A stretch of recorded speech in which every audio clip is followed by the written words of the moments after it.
নমস্কার, তনুশ্রী হোম কিচেনে সবাইকে স্বাগত।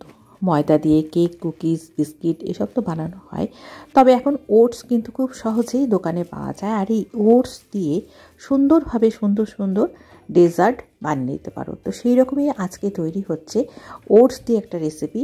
তো এর জন্য ওটস আমি 1 কাপ নিয়েছি। কম আঁচ করে ওটস রোস্ট করে নিব 5 থেকে 7 মিনিট। 5 থেকে 7 মিনিট পর ওটস যখন একটু ভাজা ভাজা হয়ে যাবে, তারপর সেটাকে ঠান্ডা করে মিক্সিতে মিহি করে গুঁড়ো করে নিতে হবে। তো এইভাবেই ময়দার বদলে ওটসের গুঁড়ো দিয়ে কেক, কুকিজ বানিয়ে নিতে পারবে। এবার একটা দেখো ফ্রাই প্যানে আমি চিনি দিয়েছি 4 চা চামচ। চিনিটা ক্যারামেলাইজ করে নেব। একদম ক্যারামেলাইজ যখন হয়ে যাবে, দেখো রঙটা একদম চেঞ্জ হয়ে গেছে, তারপর গ্যাসের ফ্লেম বন্ধ করে 1/2 কাপ জল খুব ধীরে ধীরে ঢেলে দিতে হবে, যাতে সামনের দিকে ছিটকে না আসে। জল ঢালা হয়ে গেলে আরও একবার আমি গ্যাসের ফ্লেম অন করে সমস্ত মিশ্রণটা ফুটিয়ে গ্যাসের ফ্লেম বন্ধ করে দেব। তৈরি হয়ে গেল ক্যারামেল সিরাপ। এটা আমি সরিয়ে রাখবো। এবার মিক্সিং বলে 4 চা চামচ চিনি প্রথমে গুঁড়ো করে নেব। এবার একটা মিক্সিং বলে এই চিনি গুঁড়োটা দিয়ে দেবো। এখানে প্রায় 4 চা চামচ চিনি একটু ভরে ভরে দিয়েছি। এর সাথে 4 চামচ রয়েছে বাটারটা প্রথমে মাইক্রোতে 30 সেকেন্ড মেল্ট করে তারপর ইউজ করেছি। এবার হ্যান্ড ব্লেন্ডারের সাহায্যে একটুখানি মিশিয়ে নিতে হবে। এরপর তেল দিয়েছি আমি 4 চা চামচ মতো। ক্যারামেল সিরাপ সেটা আমি 2 চামচ মতো দেব। বাকিটা আমি রেখে দিয়েছি, পরে ইউজ হলে দেবো। 1 চামচ দিয়েছি দই দিলে রেসিপি সফট হবে, টেস্টও বাড়বে। কনডেন্স মিল্ক দিয়েছি আমি 2 চামচ মতো। কনডেন্স মিল্কের বদলে একটা কাঁচা ডিম সেটা ফাটিয়ে এই সময় এখানে মিশ্রণের সাথে মিশিয়ে নিতে পারো। আর দিয়েছি 1/2 চামচ ভ্যানিলা এসেন্স ফ্লেভারের জন্য। দিয়ে হ্যান্ড ব্লেন্ডারের সাহায্যে ভালো করে মিশিয়ে নিয়েছি। চাইলে হুইস্কারের সাহায্যে এটা ভালো করে ফেটিয়ে নিতে হবে।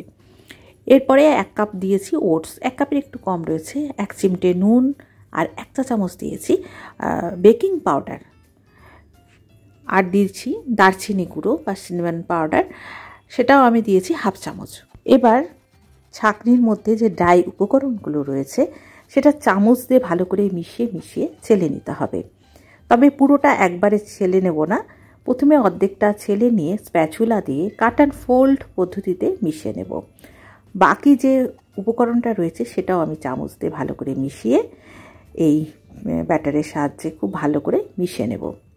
চাইলে এ সময় ড্রাই ফ্রুটস মিশিয়ে নিতে পারো। তো আমি এখানে চকলেট চিপস 2 চামচ মিশিয়ে নিয়েছি। আর কেক মোল্ডে একটা অয়েল পেপার আগে থেকে প্রেস করে রেখে দিয়েছিলাম, তারপর ব্যাটারটা দিয়ে দিয়েছি, উপর দিয়ে চকো চিপস দিয়েছি।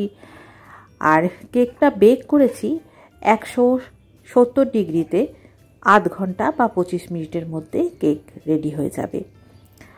তো একদম হেলদি ওটস দিয়ে আজকের বেশ সুন্দর একটা সফট কেক তৈরি হয়ে গেছে। অবশ্যই একবার বানিয়ে দেখতে পারো। যারা ময়দা দিয়ে কেক বানাতে চাইছো না, তাহলে অবশ্যই ওটস দিয়ে এই হেলদি কেক বানিয়ে খেয়ে দেখতে পারো। আশা করি ভালো লাগবে। তো আজ এই পর্যন্ত আবার চলে আসবো নতুন কোনো ফ্লেভার নিয়ে। আজকের রেসিপি কেমন লাগলো অবশ্যই কমেন্ট করে জানাবে। ভালো লাগলে লাইক করে পাশে থাকবে। আর আজকে কোনো নতুন বন্ধু থাকলে সাবস্ক্রাইব করে বেল আইকনটি প্রেস করে রেখো। এই ধরনের সহজ নিত্য নতুন রেসিপির আপডেট পাওয়ার জন্য। সকলে ভালো থেকো। ধন্যবাদ।